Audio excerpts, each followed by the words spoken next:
Hi friends, இந்த video வந்து நம்ம என்ன பார்க்க போகிறோம் அப்படிங்கிறீங்கன்னா, இப்போ வந்து ப்ரீ புக்கிங்கில் வந்து நம்மளோட தக் லைஃப் திரைப்படம் வந்து எத்தனை கோடி வசூல் செஞ்சுருக்கு அந்த ஒரு விவரத்தை பற்றி அந்த வீடியோ நம்ம டீட்டெயில்டாக பேச போகிறோம். இப்போ வந்து இயக்குனர் மணிரத்னம் மற்றும் கமலஹாசன் கூட்டணியில் கிட்டத்தட்ட 38 ஆண்டுகளுக்கு பிறகு வந்து தக் லைஃப் அப்படின்ற திரைப்படத்தின் மூலமாக அவங்க ரெண்டு பேரும் மீண்டும் வந்து இணைகிறாங்க. ஸோ ஆல்ரெடி வந்து நாயகன் அப்படின்ட்டு ஒரு பெரிய பெரிய ஒரு தமிழ் சினிமாவுக்கு ஒரு பிளாக் பஸ்டர் கொடுத்த காம்போ தான் அவங்க. ஸோ இந்த திரைப்படம் வந்து கண்டிப்பாக நாயகனே மறக்க வைக்கும் அப்படின்னு கமலஹாசனே சொல்லியிருக்காங்க.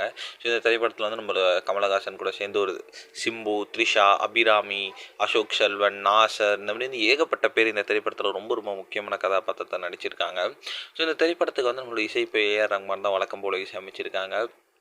ரொம்ப பெரிய ஒரு பிரம்மாண்டமான பட்ஜெட்டில் உருவான இந்த திரைப்படம் வந்து வருகிற ஜூன் 5ஆம் தேதி தேட்டரில் வந்து ரிலீஸ் ஆக இருக்கிறது. இன்னும் கொஞ்சம் நாட்கள் தான் இருக்குது. அப்படின்றதுனால ப்ரீ புக்கிங்லாம் உலகம் எங்கும் வந்து அஃபீஷியலாக ஸ்டார்ட் பண்ணியிருக்காங்க.